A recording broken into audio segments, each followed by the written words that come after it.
If humans don't eat the flesh of living beings, then beings will fill the earth.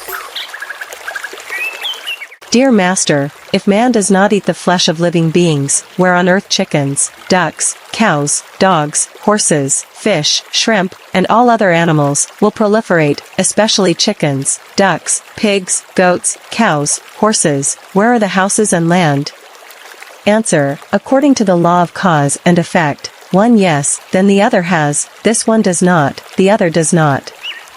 The more one eats the flesh of living beings, the more they are born. If one does not eat the flesh of living beings, then sentient beings are not born.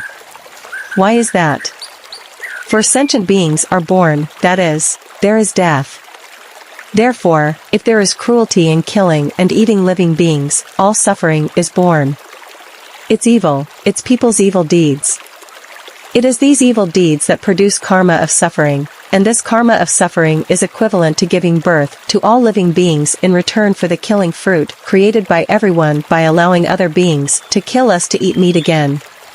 If we do not kill and eat sentient beings, then sentient beings are not born, which is good cause and effect. Due to good cause and effect, no living beings are born to eat each other again. If humans did not eat sentient beings, there would be no ferocious and toxic beings on earth, only gentle beings, and very few births. Why is that? When men do not kill and eat them, their minds are less lustful, the less sexual, the less the procreation. Therefore, if man does not eat sentient beings, then this earth, there will never be a flood of living beings. As evidence, people now eat the flesh of living beings, so the evil mind is abundant and the lust is full, so people are also born a lot to live the fruits of suffering together. Man with little sex has little reproduction, less fertility, less evil deeds, and few beings are born. With human eyes, we do not see through the karma of every living being. For example, a person is cutting the throat of a chicken. The sound of the chicken crying is because he callously twists the wings of the chicken, kicks under his feet, and continues to cut his throat. The chicken struggles with all its strength, but cannot escape the evil hands of man.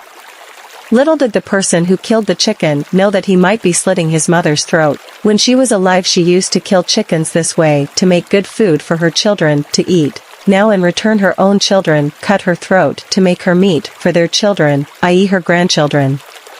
The law of causality borrows one life of a dead chicken, pays 10 lives of a chicken in the present life, and continues to carry the chicken's life in the next life and many more, i.e. must be cut throat, plucked and doused with boiling water 10 times, 100 times, 1,000 times.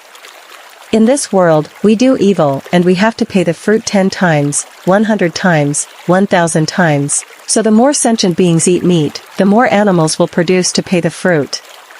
Most people who eat sentient beings are eating the flesh of their grandparents, parents, and relatives who are being born again as reincarnations to pay for the flesh-eating fruit of ancient beings. The Buddha taught, to be human is to borrow a very heavy debt. A debt to be paid 10, paid 100. For example, we eat a fish that must be reborn as 100 fish, die 100 times on a pan of boiling oil, and have our throats slit countless times, until we pay off the fruits of our human lives that have killed and eaten living beings to be born human. So, in a human lifetime, how many living beings have we killed and eaten?